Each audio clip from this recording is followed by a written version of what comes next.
that makes Inuvik a great place to live. Item number two, adoption of the agenda, moved by Councilor Merrill, seconded by Councilor Gillis. Any further, I guess we do have the one addition to the agenda, which is going to be 8-4. 8-4 is the addition. Any other further additions, comments, questions Other than introducing our new staff. about that? All right. All those in favor? Motion carried. Delegation, declaration of a conflict of interest or pecuniary interest with any of the agenda items. Councilor Gillis, 8.4. 8.4, okay. Any further conflict of interest? Okay, delegation presentations or petitions. We don't have any, except we do have a presentation of a new employee with the town of Inuvik. So Charlotte, do you want to introduce our new employee? So let me just make quickly, let me give you the, she's our new marketing and communication coordinator for the town since just stepped in on Monday, and she's already doing great things. So thank you so much today, and we're very happy you have us. We're in the team, you know, Welcome. Right, welcome Emily, welcome to the team. Got a great crew to work with down at the Welcome Center, and we look forward to the work that you'll be doing in the next several years. Thanks very much for joining the team.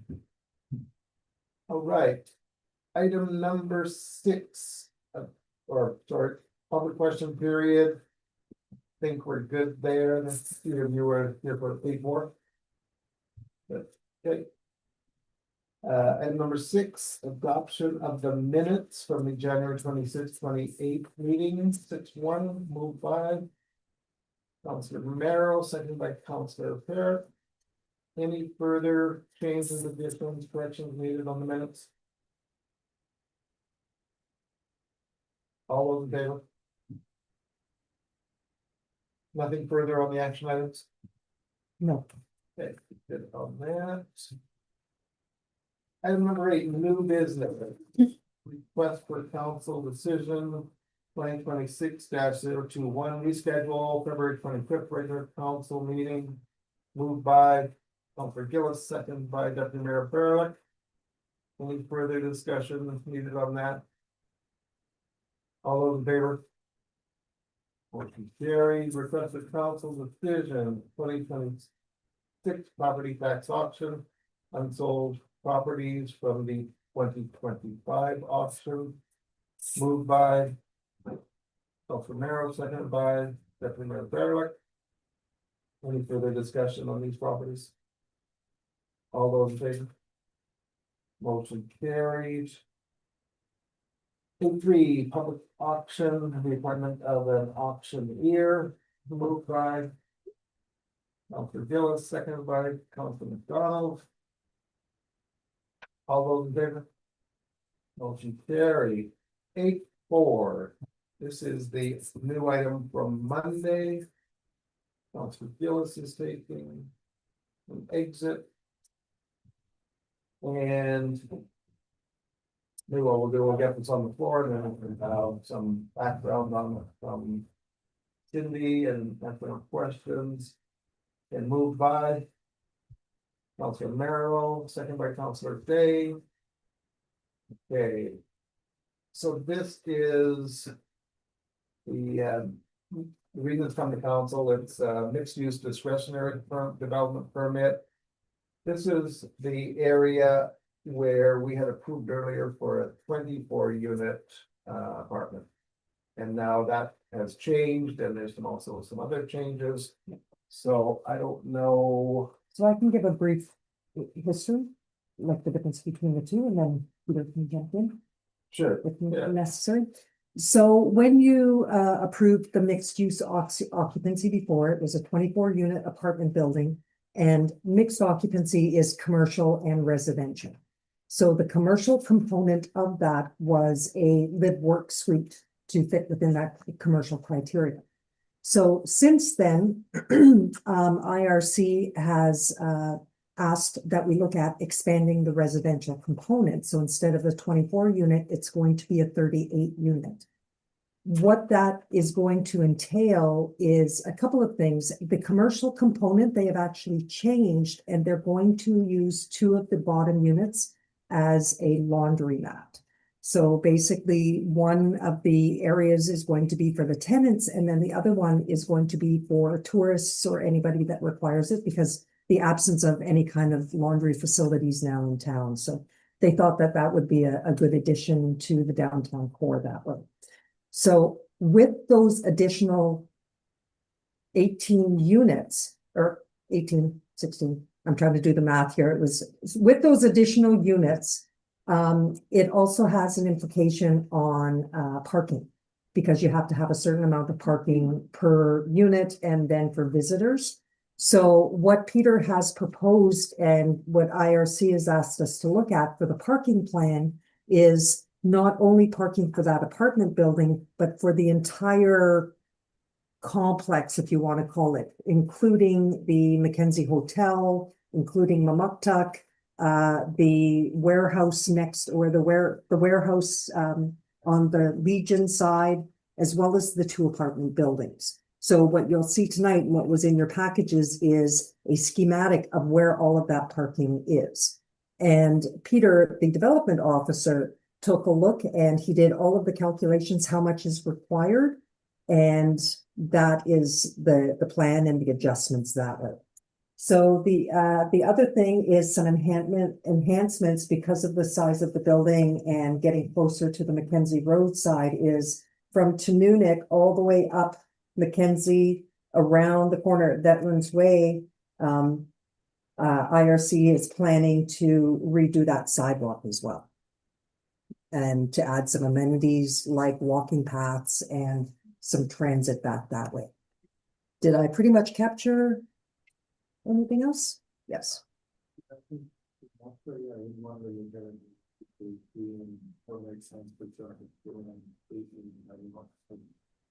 Rather than use them back there like they want to building, you know, the majority of the property.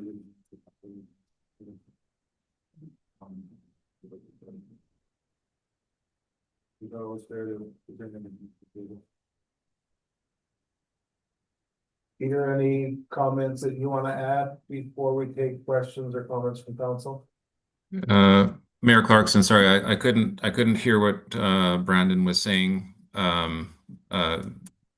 Cynthia's summary was very accurate. Yeah, he's just gonna repeat all that. They're gonna make it look pretty. Yeah, Peter was just explaining how we wanted to look at it holistically, what makes sense. Keeping safety in mind, traffic in mind. And having that, and then, the traffic, the movement as well. So, not just looking at 40, looking at the whole works and. If you look at here, I think the language here, where 186 required, that may have changed. We today, give or take, but I think all the purple blocks you see, this for 126. We still have the access, parking overflow on the other side of the department. You didn't back everything so far, so we only have more than enough land establishing parking.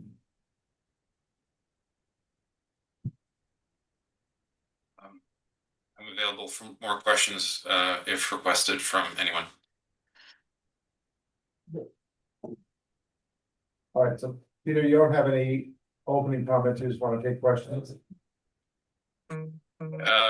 I can dive into the details of the parking plan and the if you'd like me to at this stage. I think just give us an overview of that you know, that you're happy or any concerns you have, and then we'll take questions from council. Sure, I'll discuss the key factor here is there's a few key factors. So the former application, this is a C1 zoned lot. that is commercial and residential is a discretionary use. The previous approval allowed for a mixed-use building with 24 suites and one live-work suite, which would be one office, one commercial office. And due to the limitations of space on the site, the overflow parking was going to be on lot 41-7, which is a small lot owned by IRC over on Inuvik. This proposal came in. I understand it's tied to some federal funding. I don't know the details on that, but Brandon's here if you have questions for him on that. And the size of the building was up to 38 units with two suites, one for a public laundromat, another one for a laundromat for residents of the building. And the where this discussion went is that they were asking for additional overflow parking on next to the Mackenzie Hotel, which led me to ask the question, well, is there enough excess parking space at the Mackenzie Hotel property? And then Brandon said, well, would you mind looking at the whole area? Which is where we ended up. So we have lot 47 where this new building is proposed, apartment building with a laundromat therein. Next to it is the staff housing unit where a good chunk of the staff for the Mackenzie Hotel live. Then we have the Mackenzie Hotel itself straddling 3 lots. And then there's a vacant warehouse, former retail space, long linear building down over here. And I was asked to, using the parking limitation, the parking dimensions that are listed in the zoning bylaw, to figure out the geometries of how this would work. And that's what this purple stuff is. So the numbers, the way they pan out is the Mackenzie Hotel has 98 rooms. That requires 33 parking spaces. The Muktuk restaurant, which is within the hotel, has 95 seats. So if the Muktuk restaurant was sitting on its own next to the street, it would require 24 parking stalls. The staff housing complex with 17 suites would normally require 17 stalls. The 38-unit apartment building with a 55 square meter publicly accessible laundromat would require 51 stalls, 38 for residents, 10 for guests, 2 for clients, and 1+1 loading stall. And the current unused retail building, the long linear building, would normally require 11 stalls plus 1 loading stall. There's the zoning bylaw does not say specifically that how to calculate when there's a restaurant inside a hotel. So, because presumably some of the guests are using the restaurant that is within the premises. And there's a few paragraphs in the RFD in front of you. Basically, it boils down to, would you calculate this as additive or complementary? Additive says that you have to assume that all the rooms in the hotel are full, everyone drove to the hotel, and all the seats in the restaurant are full, and none of the people at the hotel are using the restaurant. Everybody at the restaurant is from outside, and so you have to have all those. That's additive. Complementary is assuming that a large portion of the people using the restaurant are also staying at the hotel. It's not stated in the zoning bylaw exactly how that is to be calculated, and so there's flexibility there. It boils down to, if you include the restaurant, it's 137 requirement. If you do not include the restaurant, it's 113 requirement. And we're able to create 124 lots based on available space. That's where that is. On the sidewalks issue, the best from 2 sources of information on where exactly is the lot line as it pertains to the sidewalk in front of lot 47. One source, which is Atlas, tells me that the lot line straddles the sidewalk, so the lot line is going down the middle of the sidewalk. My other source says that the sidewalk is a meter over from that, and the lot line is sort of over on the sidewalk is basically entirely on the lot. Either way, this development is building to lot line. It's going to a 0 meter setback on front on the property. So the existing sidewalk will not survive construction. But the existing sidewalk is in a bit of bad shape anyway.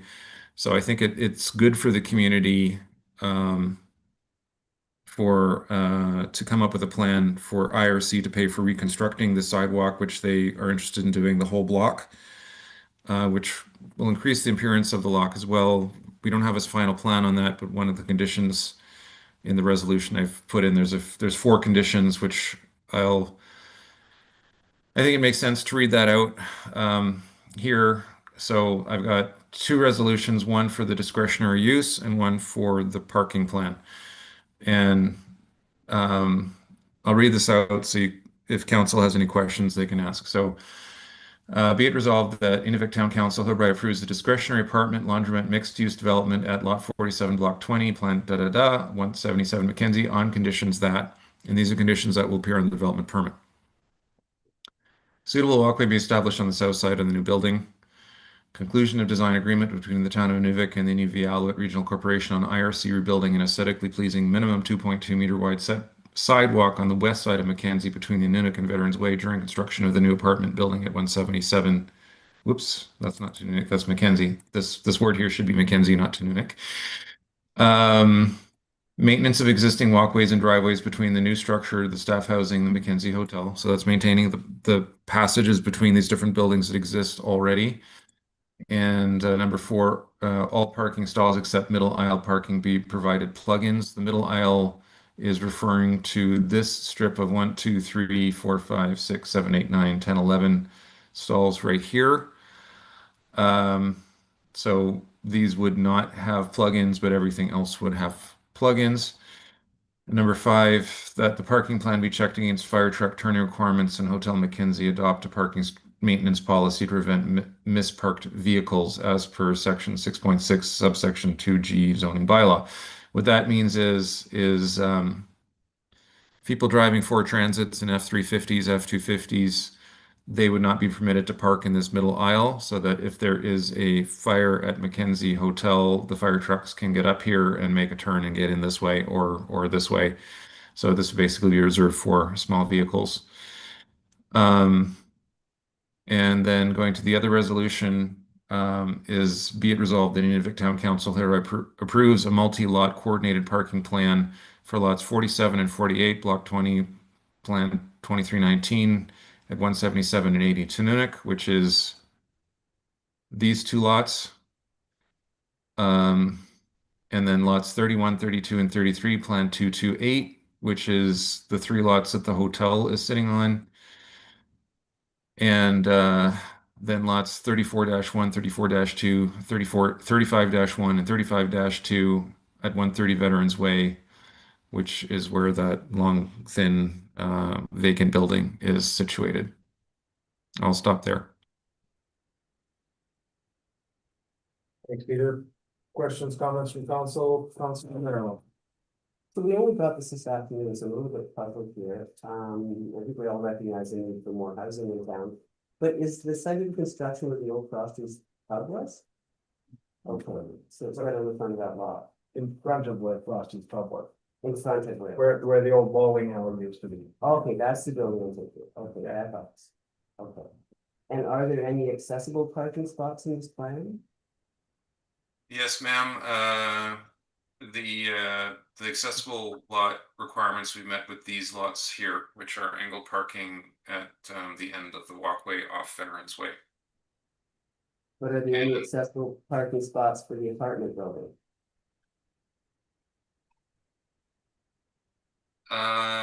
I will bring up their parking plan. And I'll bring that over. And Brandon, you might have to help me out here. Yeah, I'm seeing 3 accessible spots, 1, 2, and 3 at the new apartment building. These are actually partially under the building, under the apartment. And then these are just behind where the building is. Okay.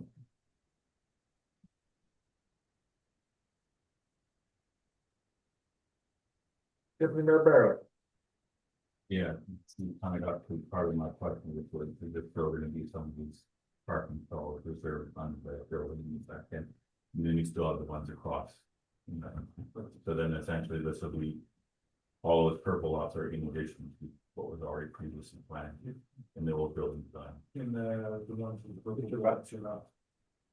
Yeah, they just, That's correct, yeah, you're not picking up the additional stall, the 40 unit on this chart. We didn't have the plans. when, initiated these conversations as well. We were looking at things that we, a lot, not necessarily the building, so. so then. If you're kind of looking at this as a whole package for the hotel, the restaurant. The apartment building, I assume then some of these are gonna be basically assigned parking spots that would not be available to the restaurant. You want closest to your apartment, for example. We added some front parking. Along that way, where we felt that there was enough room down what was drive through and other parking. So when we look at it, I'm trying to look at each individual segment allocated for being, this restaurant is covered off, the hotel guests are covered off on our end.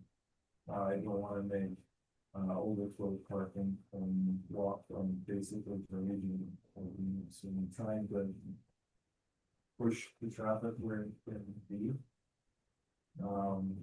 So I don't have an exact number allocated to this, these are the 50 for the hotel and the parking, but trying to work it out as we kind of go along. One of the other considerations too that, you know, putting in the laundromat is new. So we chose a strategic location in it, allow for easy access to street flow for the commercial operation. So there's a few little tiny details they still want to iron out, and that's why we talk about like conditional. People and feedback from you guys as well. But again, timing. No, I don't know if you mentioned that. Just it is tied in other noise. I don't ask with Terry forward. So the changing of the with all those things, it's a significant number of minutes. So like we clean off the codes and stuff. Right, just to expand on this, so. Again, just thinking of how this would actually work in the functional sense, once it's actually there, so. Apartment buildings going in, you're gonna have some parking right at the building. Then I would assume the parking spots closest to the apartment will kind of be like a sign for the apartment building. You're gonna try to direct hotel traffic. Basically along the Veterans Way entrance into the back end of the hotel, kind of hotel parking. And then restaurant parking sort of street side in front of the month, is that generally? Same existing, I want to take down the barrier, when you turn into the print restaurant. Parking, directly across. So I wanted to have the ability to have traffic flowing from two different levels and then when across the post office, using that existing one, and then it's kind of a makeshift road behind that fits in and unit. So then my thought too is use the traffic flow. I don't want, you know, if you realistically, if you have 100 cars in there, that's like a traffic potential. Trying, you know, pushing with the engineers, all to clear the to it that again, enable that traffic flow as well. So there's been a lot of things that can pop up the last week. So again, these designs, even that you see up there on the building, are not 100%. We can still need to figure out that tail, the wash machines, and exactly how that's going to work. So we're trying to what is Okay, so, and then just picking up, so you said They're kind of de facto gonna be a way to get out onto Inuvik as well from the hotel side. So you're gonna grade a path down to where the apartment stuff. They're already in. So there's Yeah, sure, I'll- that one, and then Brandon's intent is to have. yeah, maybe we can just. There we show it. Yeah, so I see look like some grading there to basically have a little downhill. Is that drive gonna be drivable? Just again, thinking of flow of traffic, we talk about maybe 3 different points of exit. Yeah, 100%. I want a full 2-lane traffic if possible. If it's one, so be it, but I want to be able to traffic to have the option to exit through here and go down that way and pop out to Inuvik or, Veterans. yeah. So then again, on the back end, the barrier between the two sides of the parking in the back of the hotel will be removed so they can flow freely Yeah, this barrier. from one end of the hotel to the other in the backside. Yeah, and you can kind of see through the lines here, it's drive in, Yeah, angle parking. And this is actual a roadway that's built in, so we can jet off and go that way or. yeah, so we'll be able to drive right through down and get out on Veterans Way from the end if they wanted to go over. Okay.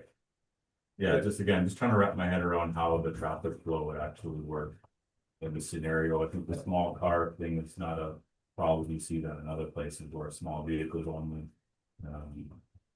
Yeah, and Yeah, like you said too, to me, sometimes depends on whether if you're firefighting, it's a big truck and. Straight lines are easier to get in and out of them. There's a lot of buildings around, so. Further questions, comments from council? Councilor Garrett. And then Councilor McDonald. Just a quick question around the small stalls, likely these individuals are traveling up the Dempster, I don't know, small vehicles are traveling up the Dempster. I'm just thinking about functionally and from a safety perspective, how realistic is that area? It's proven to work, in the parking lot. I've seen them put down lines, summer, the child, it's. Yeah, put lines on the end, and we'll maybe an issue. And I think like smaller as well, like we're meeting like not extraordinarily long trucks. or speed or something. Yeah. And Small like, vehicles by northern standards. yes.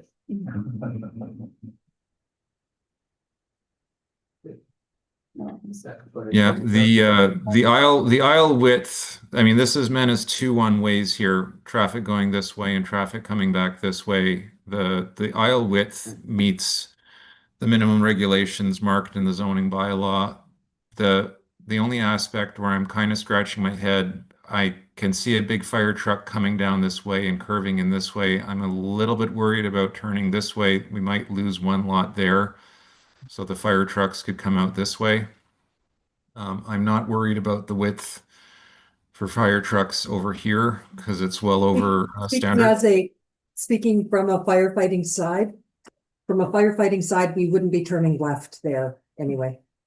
Okay, Like where you were concerned, like this really tight spot.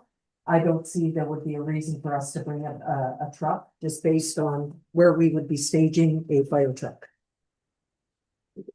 And then just my second comment around that area as well. If we have similar winters to what we're having now with regards to snow removal, what do you anticipate that would look like for the lot? More expensive, either, need to either, also. Yeah, it would be a higher cost. Fortunately, now we'll pile it up there, yeah. Councilor McDonald and then Councilor Brown. Yeah, that's one. Kind of remind everybody, this is almost worst case scenario where you have this many cars parked here. If you look at a lot of the other parking spots in apartments, buildings here, technically, for instance, where there's getting 17 spots, you generally have half of that. It's not impossible to have this, but if they were able to put this on a map, I am highly confident that it would work in the way. Councilor Merrill. I think you answered this, but I'm not sure, it's a 3-story building? Okay, and that fits within what we allow. Yes, Thank you. No, Deputy Mayor Barrett. Yeah, so yeah, I mean, I agree with Councilor McDonald, I think you're likely never gonna have the whole thing fully filled in. So I think it's workable, just trying to, again, like when you look at how the school and the traffic flow and how that kind of impacted that. It takes the time to adjust, but just again, thinking more of the people who live in the apartment building, I wouldn't want to see them constantly having their spots being taken by someone who's staying at the hotel or coming to eat at the restaurant. So again, this whole, I know it's the assigned parking in certain areas. And just again, having flow, I think the number of exits definitely would help if you mitigate any traffic flow, because there's a lot of options to get in and out of the area. So, yeah, I think it's workable.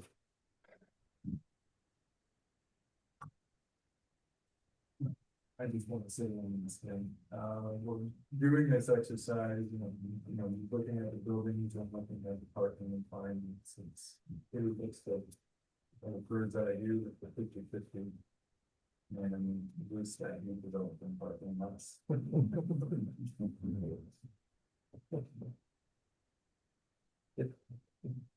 It may mean that the 5 minute rush period is extended to 6 minutes now with the additional traffic, so we'll see how it goes. Further questions, comments from council? Council Merrill. I just want to say good move on adding one to now, that's really missing. Big everything that, and actually. I think, we recommend it, by the town as well, so. And it was something kind of looked at the hotel, a service to offer them. It was kind of fun too, we just got to take out 40 brand washers and dryers. Up in London, facilities, so. Well, we feel though. Well, thanks for listening. I don't need people to be what you're talking about. No, don't give them any more ideas. Okay, so we have two motions that we need to approve. Okay. So we've got this on the floor on the first one that Peter identified with the conditions on the multi-use. The food is on screens. Can you make that bigger?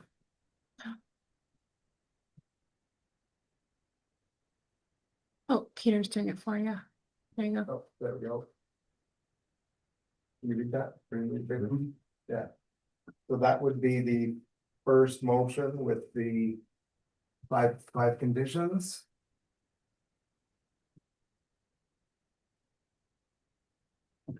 That's what's on the back of your handout where what you were given today.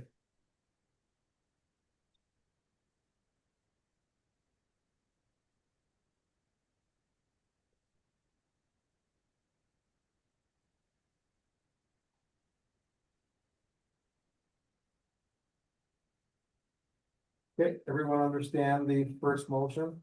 Okay, so that's the one we've got on the floor right now. Any further questions, discussion? All those in favor of motion one? Okay, motion carried. Second motion, we need a mover and seconder, moved by Councilor Merrill, second by Deputy Mayor Farrell. And this is the multi-lot coordinated parking plan approval. So that's just what we've been going through for the last 15 minutes. It's that, and that's approved separately. Okay, further questions, comments on motion number two? All those in favor? Motion carried. All right, so we have approved both of those, and then there's conditions on the first one that you'll have to communicate with Peter Schultz. But that should give you the approvals you need to move forward and get some of those funds committed before the end of the month. And I think as Councilor Merrill said, we certainly need more housing in Inuvik, so it'll be I'm sure it'll be filled up before it's even construction's finished, so it's a good thing to be added to the community. Good, thank you very much. Thank you. Thank you, Your Honor. Item number 9, thanks, Peter. Item number 9, bylaws 9.1, request for council decision 2026-19 bylaw to acquire property right of way. This is right of way. This is the third reading. Further discussion, comments on 9.1? Guess maybe we should get it on the table then. Moved by Deputy Barron, second by Councilor McDonald. Further discussion on 9.1. All those in favor? Motion carries. 9.2. Bylaw to amend the water sewer management operation bylaw non-payment, shut off time line. Moved by Councilor McDonald, second by Councilor Merrill. Any further discussions on 9.2? All those in favor? Motion carried.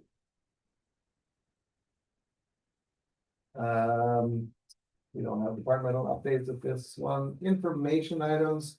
For those of you who aren't aware, Operations Nanook is taking place. Military personnel started arriving in town today. There'll be more personnel. They're staging for 2 big Skidoo patrols. One patrol will go leave here, McPherson, Old Crow, up to the Arctic coast, back to here. Another patrol will actually leave from here and go out towards Herschel and then back. And then they will stage for a huge patrol that'll go from here all the way over to the Eastern Arctic. And so those will likely, people are arriving this weekend and they should be leaving on some of those Skidoo patrols, which will include some of the Rangers, by the 18th of February. And the other thing that'll be happening is they're trucking up equipment, altering vehicles that will then be loaded up onto large military aircraft and flown to Cambridge Bay as part of the MOB and DMOB, and they're doing the same thing in Yellowknife. They're moving equipment and fuel and stuff into Yellowknife and then flying a lot of that stuff up to Cambridge just to go through an exercise that will then be in the Central Arctic.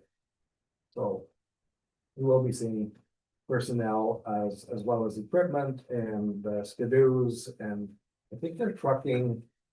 I think they trucked Skidoos again from Labrador just to go through that whole logistical thing, and we'll be coming up to Dempster, and then we'll be heading out on a couple of different patrols.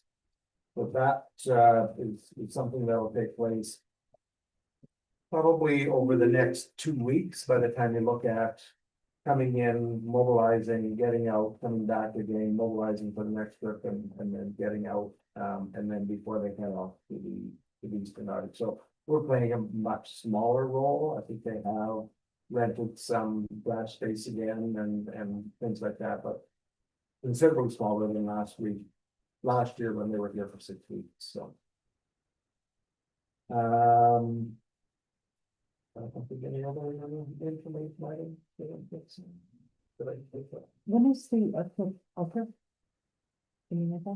Oh, not the Arctic Ultra this year, the Northern Lights, Northern Lights Marathon or Northern Lights Ultra is the 18th of March to the 22nd of March.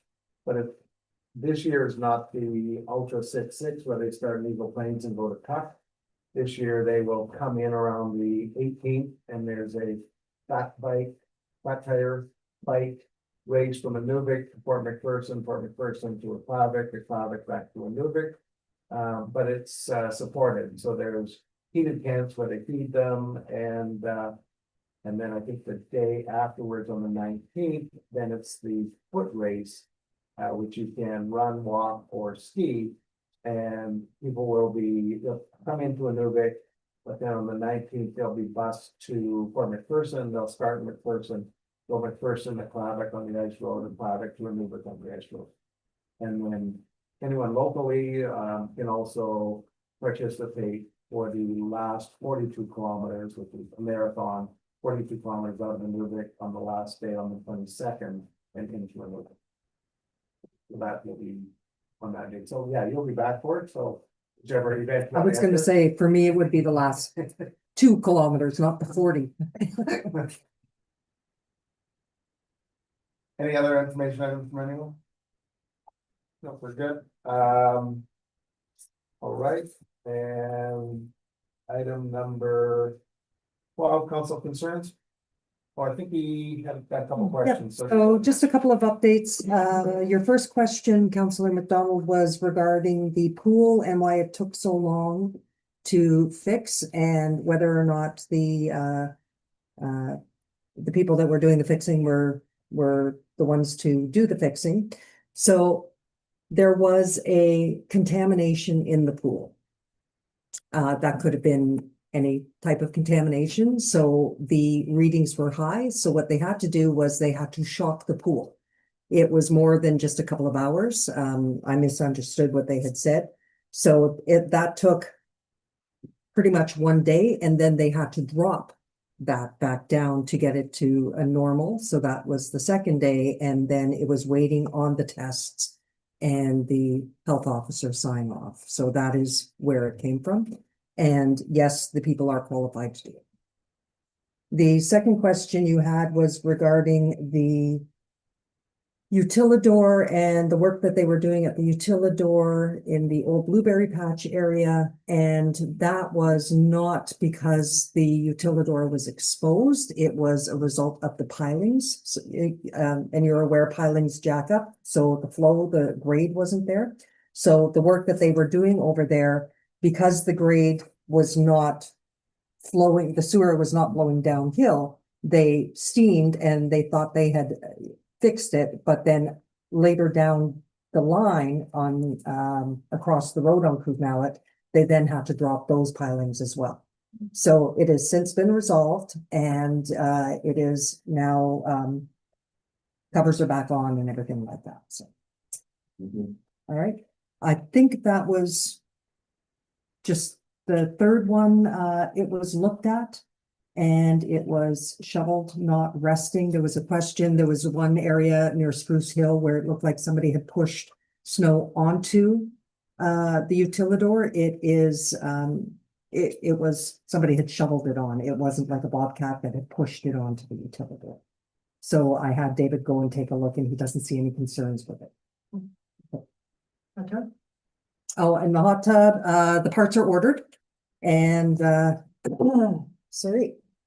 The parts are ordered and they should be expected soon. When I asked on Monday, they were in Etchison and they were just waiting to be sent up. Anything else? Yes. Just to note that I do believe that the addition of agenda item 8.4 is in violation of our bylaw 2697-LEG-22 with regards to sufficient notice. That's our bylaw that's regulating our proceedings of council. And I do not believe sufficient notice was provided for the new item. Oh, okay. Yeah. There wasn't enough time. Yeah. Right. Okay. Good to note that. Yeah. So how would you like to resolve that? Do you need to call a special meeting? If not, you would have to wait till the 23rd. I think the way that it can be resolved is, and I'm not going to have the bylaw in front of me, but if all of the council accepts the short notice, agenda the that. Otherwise, we will have to bump that. Sorry, what section was that, Jen? So it's bylaw 2697 -LEG-22. And what section of And it's the 72-hour notice. yeah, that's, yep, go ahead, Steve. And I believe we had 3 hours maybe. Deputy Mayor Barrow. So I'm gonna make a suggestion that we can perhaps add this to our next meeting agenda, but in the interim, IRC may be able to take away the fact that we have, you know, voted unanimously in support for their purposes, and then just officially pass it up in the So what do we do about those motions that we passed then? We will have will to, essentially be struck down. yeah, we'll just cancel those, so Okay, because we didn't follow our own bylaws, Okay. so. We just need to flag that we cannot add anything after Monday. We can answer questions on Monday, I would Sunday. appreciate that. After Sunday. well, but, yeah, but. Council gets the package on Friday, but at the Monday meeting is that we can't, add anything after that time. I would appreciate that. So, did I? It's important that we follow our own bylaws. Yeah, okay, so that, I think Deputy Mayor Barlick gave a good suggestion there that, it'll be on the council meeting for February 23rd. Yeah. Yeah.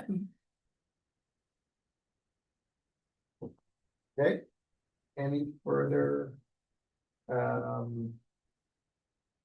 Any further concerns? We don't have any in-camera items.